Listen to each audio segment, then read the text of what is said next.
नमस्कार विद्यार्थियों, Hindi online classes में आपका स्वागत है। मैं विजयलक्ष्मी राठौड़ आपके सामने उपस्थित हूँ। कक्षा बोर्ड आपकी जो 10th क्लास है और 10th क्लास में जो बच्चों आपका काव्यखंड है, इस काव्यखंड के हमने 3 चैप्टर पहले पढ़ लिए हैं और आज आपके सामने जयशंकर प्रसाद छायावादी कवि जयशंकर प्रसाद की एक रचना आत्मकथ्य कविता है, जो कि हर दृष्टि से बच्चों बड़ी ही इंपॉर्टेंट कविता है। और आप देखेंगे कि स्क्रीन पर आपके सामने किसका चित्र है? जयशंकर प्रसाद का। बच्चों आपने सुना होगा छायावादी कविता, नाम सुना है। तो छायावादी कविता क्या है? तो मैं आपको बता दूं कि हिंदी साहित्य की कविता का जो काल है, तो उस काल का पहला चरण कहलाता है आदिकाल, दूसरा कहलाता है भक्ति काल, तीसरा कहलाता है रीति काल और चौथा कहलाता है बच्चों आधुनिक काल। आधुनिक काल अपने आप में बड़ा सा काल है, जिसमें सबसे पहले आता है बच्चों भारतेंदु युग, उसके बाद आता है द्विवेदी युग और द्विवेदी युग के बाद आप देखेंगे कि छायावाद आया। कविता में जो बदलाव आया, ठीक है, उस लक्षणों को ध्यान में रख करके उस कविता को छायावादी कविता कहा गया। छायावाद पर कलम चलाने वाले काफी कवि थे, लेकिन उसमें से जो महत्वपूर्ण कवि हैं, जिनको कि छायावाद का आधार स्तंभ कहा गया है, उसमें से कवि जयशंकर प्रसाद, सूर्यकांत त्रिपाठी निराला, ठीक है, सुमित्रा नंदन पंत और एक स्त्री लेखिका जिनका आप नाम बखूबी उनसे परिचित है, महादेवी वर्मा। तो बच्चों छायावाद के जो ये 4 पिलर थे, आधार स्तंभ थे, उसमें से आज हम एक कवि जयशंकर प्रसाद के विषय में पढ़ने वाले हैं कि उनका जन्म कहाँ हुआ, उन्होंने कौन कौन सी रचनाएं लिखी, उनका पारिवारिक परिवेश कैसा था, उन्होंने किन परिस्थितियों में अपनी पढ़ाई पूरी की, क्या उन्होंने स्वाध्याय से भी कुछ पढ़ा है क्या, और आप देखेंगे कि ये आत्मकथ्य कविता लिखने की आवश्यकता कैसे हुई उनको, किसने कहा उनको आत्मकथ्य लिखने के लिए। तो बच्चों मैं आपको बता दूं कि मुंशी प्रेमचंद जी ने एक पत्रिका निकाली थी, उसमें सभी लोग अपनी कथाएं, कविताएं, आत्मकथाएं लिख रहे थे। तो उसी दौर में क्या हुआ कि कवि जयशंकर प्रसाद पर भी उनके मित्रों ने दबाव डाला कि आप भी आपको अपनी अच्छी सी आत्मकथा लिखिए ना, जिसमें हम प्रेमचंद जी की इस पत्रिका में छापते हैं और आपके लेखन का आनंद लेंगे। तब कवि ने कहा कि भाई मैं तो इतना कोई महान व्यक्ति हूं नहीं जिसकी आत्मकथा लिखी जाए, और कवि ने कहा कि ना ही मेरा भी कोई मन है आत्मकथा लिखने का। तो अपने दोस्तों का कहना, उनका सोचना समझना, इस दौरान जो चिंतन मनन चलता रहा उनके मन में, तो आत्मकथा तो नहीं लिखी गई, लेकिन एक कविता का सृजन हुआ बच्चों, और उस कविता के सृजन का नाम ही क्या है? आत्मकथ्य। निसंदेह आपको इस कविता में बहुत मजा आने वाला है। आप खुद सोचेंगे कि जयशंकर प्रसाद कैसे उच्च कोटि के व्यक्तित्व के धनी हैं कि उन्होंने आत्मकथा न लिख करके आत्मकथ्य कविता में क्या कहा है। तो आइए आप और हम पढ़ते हैं जयशंकर प्रसाद का परिचय। देखेंगे स्क्रीन पर, जयशंकर प्रसाद का जन्म सन 1889 में वाराणसी में हुआ। बच्चों देखेंगे वाराणसी, ये वाराणसी आपके उत्तर प्रदेश में है बच्चों। मुंशी प्रेमचंद भी वाराणसी से थे। काशी के प्रसिद्ध क्वींस कॉलेज में पढ़ने गए। देखो काशी, ठीक है, का प्रसिद्ध कॉलेज था क्वींस कॉलेज में, ये वहां पढ़ने गए, परंतु स्थितियां अनुकूल न होने के कारण, हो सकता है कोई पारिवारिक बाधा आ गई हो, ठीक है, हो सकता है कोई अन्य कोई कारण हुआ हो जिसका विश्लेषण यहाँ नहीं किया गया है, लेकिन पर परिस्थितियां कुछ प्रतिकूल रही, बैठा नहीं मामला, तो 8वीं से आगे नहीं पढ़ पाए। तो यहाँ इस कॉलेज में उन्होंने कक्षा 8 तक की पढ़ाई की बच्चों। बाद में घर पर ही संस्कृत, हिंदी, फारसी का अध्ययन किया। पढ़ाई छूट गई थी रेगुलरिटी वाली, जो पढ़ रहे थे, तो वहां से कॉलेज जब घर आ गए तो अब पढ़ाई छूट चुकी है। तब उन्होंने क्या किया, घर पर ही संस्कृत भाषा, हिंदी भाषा, फारसी का अध्ययन खुद किया। छायावादी काव्य प्रवृत्ति के प्रमुख कवियों में जयशंकर प्रसाद का सन 1937 में निधन हो गया। और आप देखते हैं कि इनका जो निधन है, मृत्यु कब हुई है? 1937 में। बात करेंगे उनकी प्रमुख रचनाओं की, तो आपके सामने है उनकी प्रमुख रचनाएं। चित्राधार, कानन कुसुम, झरना, आंसू, लहर, कामायनी। बच्चों सारी रचनाएं इंपॉर्टेंट है, लेकिन झरना, आंसू, लहर, कामायनी ये तो पूरी तरह से छायावाद के प्रभाव की कविताएं हैं। आधुनिक हिंदी की श्रेष्ठतम काव्य कृति मानी जाने वाली कामायनी पर उन्हें मंगला प्रसाद पारितोषिक दिया गया। और आप देखेंगे कि आधुनिक जितनी भी रचनाएं हैं उन रचनाओं में, ठीक है, क्या मानी गई? श्रेष्ठतम कृति। कौन सी कृति? कृति का अर्थ होता है बच्चों रचना। जो कविताओं में श्रेष्ठ रचना थी जिसका नाम क्या है? कामायनी। ठीक है, शैव दर्शन पर आधारित यह रचना काव्य पाठकों को बहुत अच्छी लगी और इनको मंगला प्रसाद पारितोषिक एक पुरस्कार प्राप्त हुआ। वे कवि के साथ साथ सफल गद्यकार भी थे। गद्यकार यानी उच्च कोटि का गद्य लिख लेते थे। एक कवि कवि होता है, सिर्फ काव्य रचना करता है, लेकिन एक व्यक्ति कौन है? गद्यकार भी है, जिससे कि वो गद्य की विधाओं पर भी लिख लेता है, तो ये गद्यकार भी थे। जयशंकर प्रसाद ने अजातशत्रु, चंद्रगुप्त, स्कंदगुप्त, ध्रुव स्वामिनी नाटक लिखे हैं। तो कंकाल, तितली और इरावती इनके उपन्यास हैं। और बच्चों ये दो उपन्यास इन्होंने पूरे कर दिए थे, और आप देखते हैं कि एक उपन्यास इनका अधूरा रह गया था। आकाशदीप, आंधी, इंद्रजाल इनके कहानियों के संग्रह हैं। अब आगे देखते हैं कि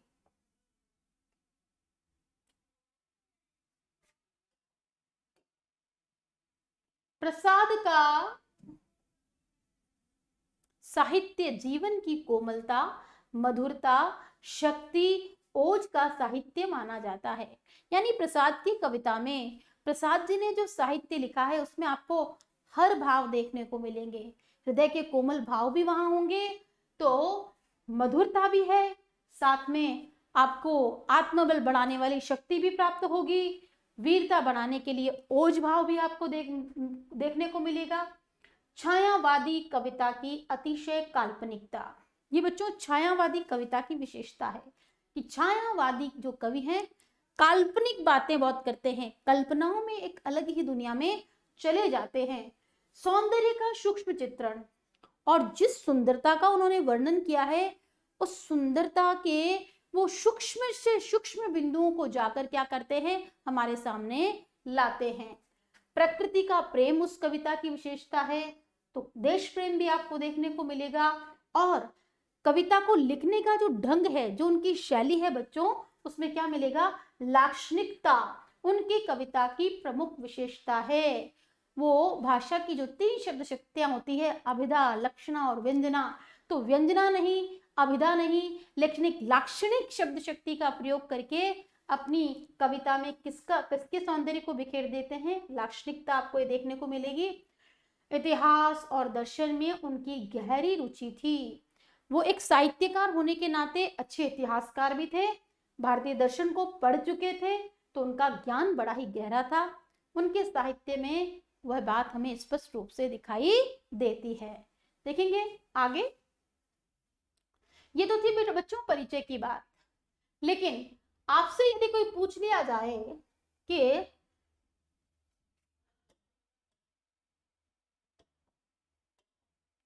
कि बच्चों कि आपके बोर्ड क्लास में जो पाठ आया है आत्मकथ्य, इस आत्मकथ्य में क्या है? तो हम ये कहेंगे आत्मकथ्य कविता है। किसके द्वारा लिखी गई है? कि जयशंकर प्रसाद के द्वारा लिखी गई है। कौन है जयशंकर प्रसाद? के छायावाद के कवि हैं जयशंकर प्रसाद। तो क्या लिखते हैं आत्मकथ्य में? तो आप कहेंगे कि भाई सभी मित्रों का आग्रह था कि वो अपनी आत्मकथा लिखे, तो उन्होंने आत्मकथा तो नहीं लिखी, लेकिन कुछ विचार उनके दिमाग में ऐसे आए, कुछ भाव आए, तो उन्होंने एक कविता लिख दी और फिर उस कविता को प्रेमचंद जी की उस पत्रिका में छपवाया गया। तो दोस्तों के कहने पर आत्मकथा लिखने के लिए जब दबाव डाला गया तो उन्होंने आत्मकथा नहीं लिखी और सीधा सीधा यह कह दिया कि भाई मेरा जीवन बड़ा सरल है, बड़ा संघर्षों से गुजरा है, ऐसी भी कोई लंबी चौड़ी बात मेरे जीवन में नहीं है जिसे कि आत्मकथा लिखकर बड़ा चढ़ाकर मैं पेश करूं और तब विचारों की उहापोह से, विचारों से, भावों से जो कुछ निकला, जो कुछ लिखा गया, उससे क्या बनी बच्चों? कविता बनी।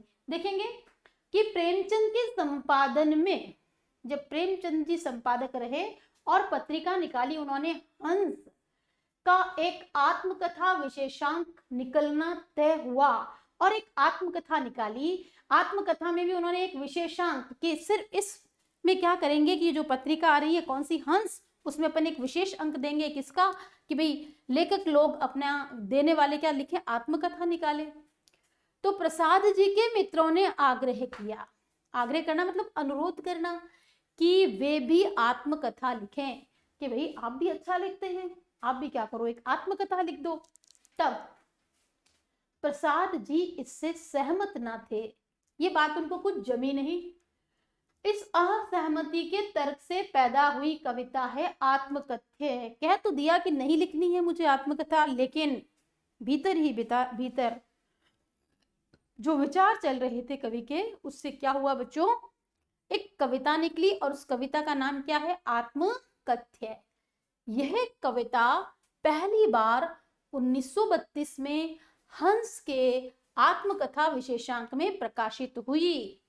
देखिए बच्चों, बोर्ड क्लास है इसलिए मैं कोई भी पंक्ति छोड़ नहीं सकती, कि यह कविता जो है पहली बार कब, 1932 में हंस के उसी आत्मकथा विशेषांक में प्रकाशित हुई थी और छायावादी शैली में लिखी गई थी। अगर आपसे कोई पूछ ले कि आत्मकथ्य कविता की शैली कौन सी है, तो आपका उत्तर होना चाहिए छायावादी शैली। यानी छायावाद की जो विशेषताएं हैं वो हमें कहाँ देखने को मिलेगी, आत्मकथ्य कविता में। यानी उसमें छायावादी शैली में लिखी गई इस कविता में जयशंकर प्रसाद ने जीवन के यथार्थ एवं अभाव पक्ष की मार्मिक अभिव्यक्ति की है। आप देखेंगे कि क्या किया है कवि ने, जीवन के यथार्थ, उनका जैसा कि जीवन है, किसका, जयशंकर प्रसाद का,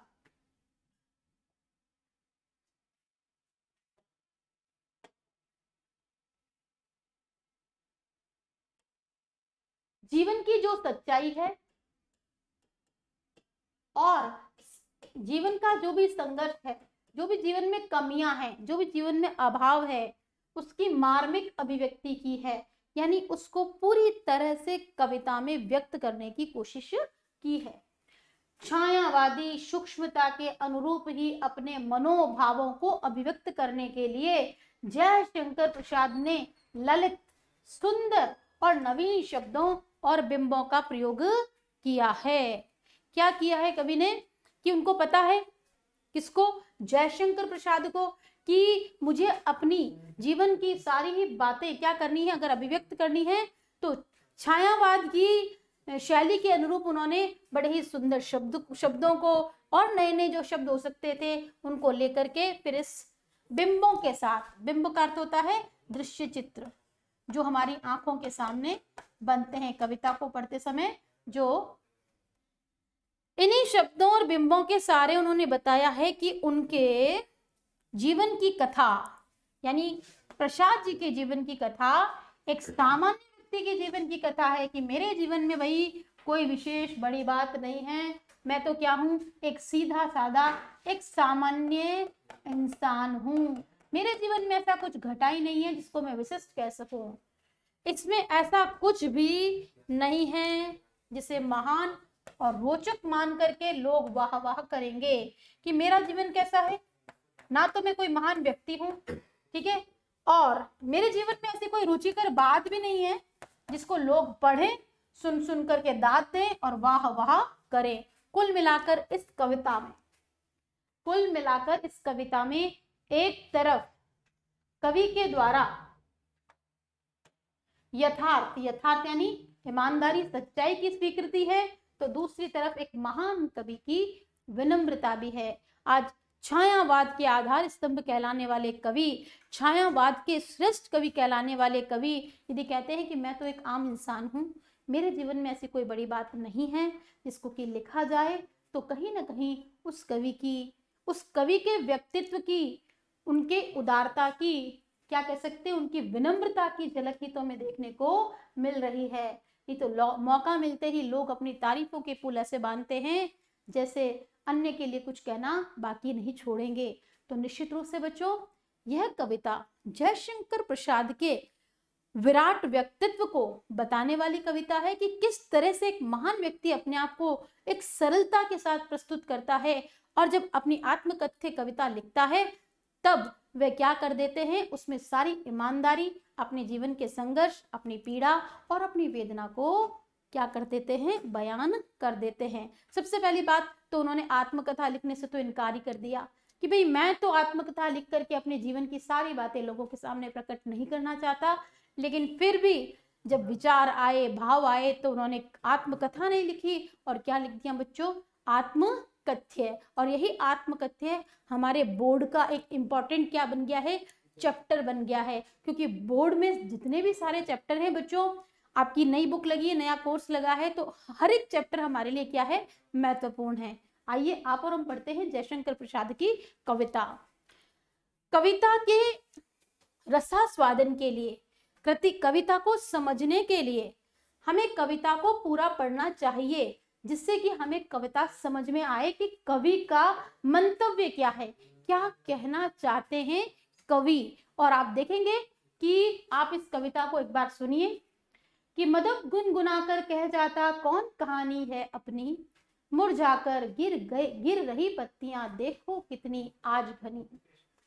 इस गंभीर अनंत नीलिमा में असंख्य जीवन इतिहास, यह लोग करते ही रहते हैं अपना व्यंग मलिन उपहास।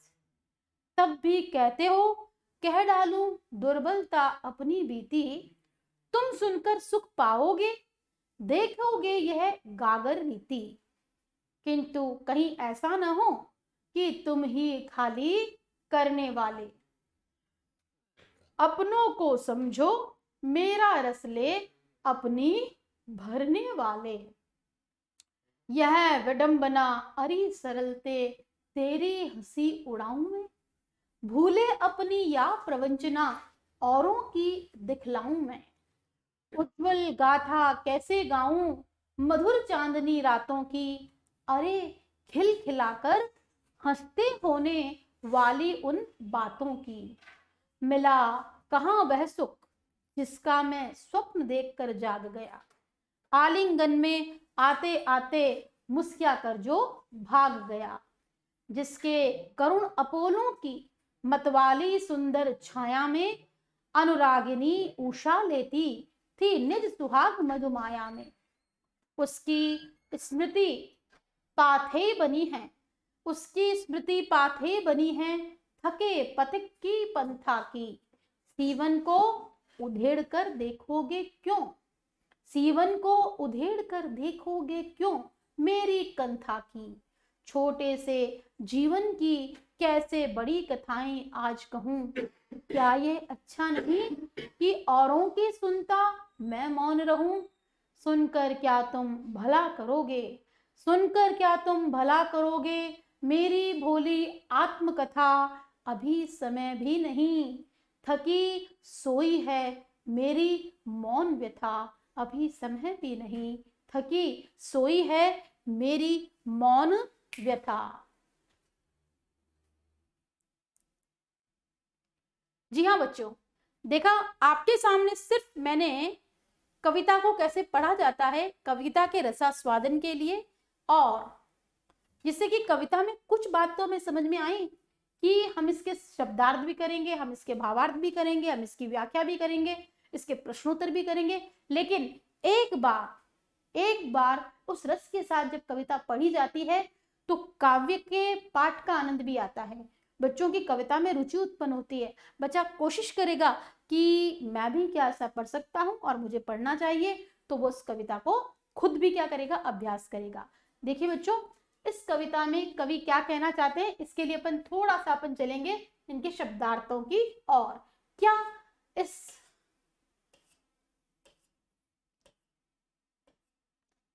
शब्द संपदा आपके सामने स्क्रीन पर देखेंगे, मधुप यानी मन रूपी भौरा। सबसे पहले आया आपका रूपक अलंकार। मन रूपी भौरा, कवि का मन रूपी भौरा आत्मकथा आत्मकथ्य के लिए चिंतन कर रहा है।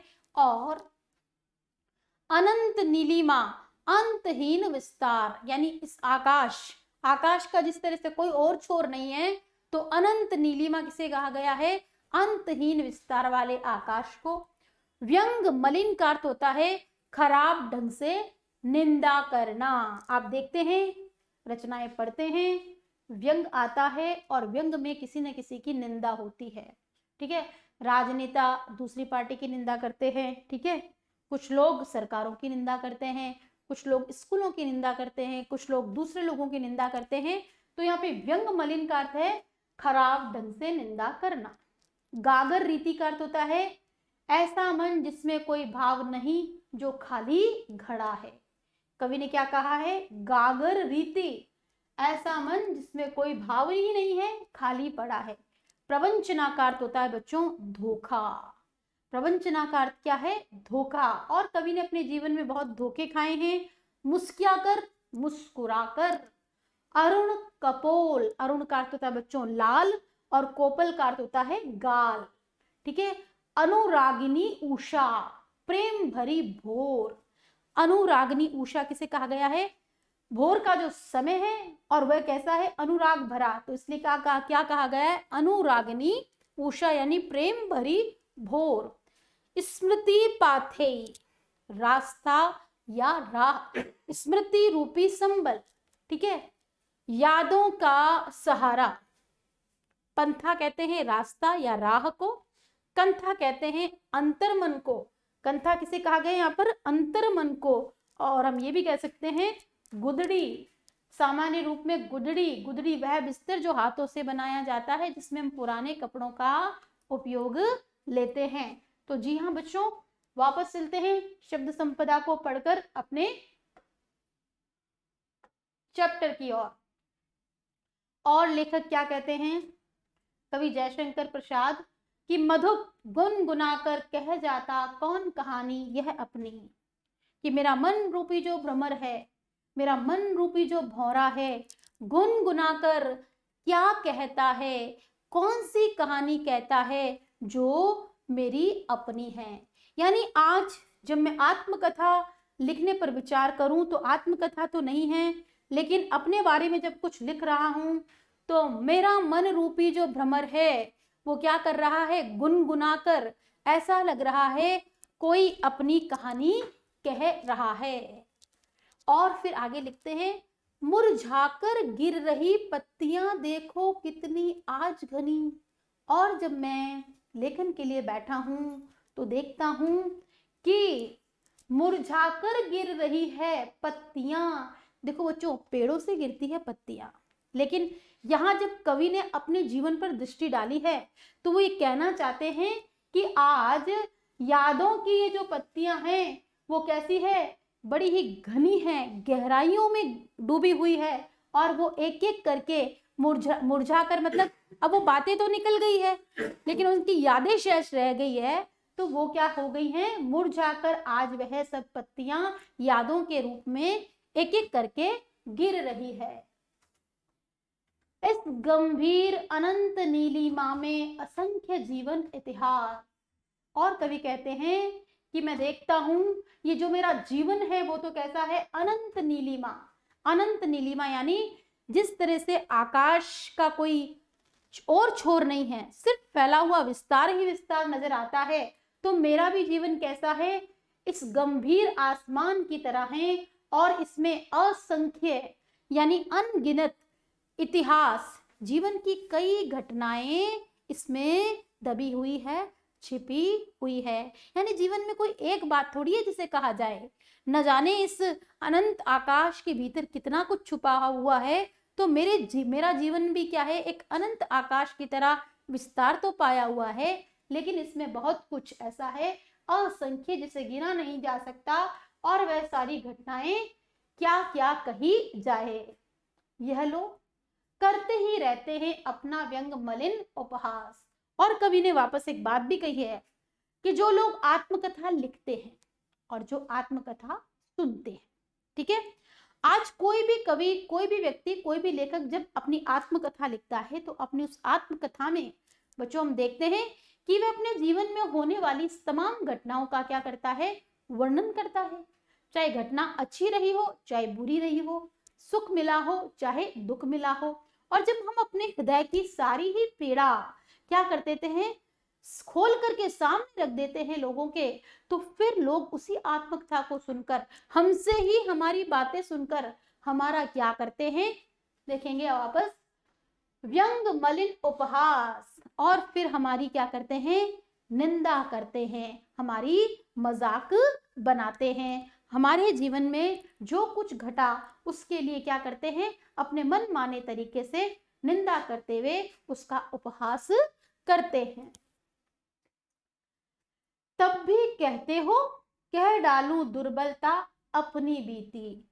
उसके बावजूद भी यह जानते हुए कि जब मैं अपनी आत्मकथा कह दूंगा और मेरे जीवन की दुर्बलताएं, मेरे जीवन की कमजोरियां जब आपके सामने आ जाएगी और फिर जीवन में शेष क्या रह जाएगा, उस पर भी आप ये चाहते हो कि मैं अपनी आत्मकथा लिखूं, तो ठीक है, इस पर विचार किया जा रहा है, लेकिन अभी कवि का पूरी तरह से मन नहीं बना है और वो उस चिंतन मनन में ही है, और उस चिंतन मनन में ही क्या कर रहे हैं, उन विचारों के प्रभाव में ही कविता लिख रहे हैं। बच्चों, इसके आगे की पंक्तियों को हम फिर अपनी नेक्स्ट वीडियो में पढ़ने वाले हैं और हम देखेंगे कि कवि ने आगे क्या कहा है। आज बस हम यहीं तक बात करते हैं। दुर्बलता अपनी बीती। नमस्कार।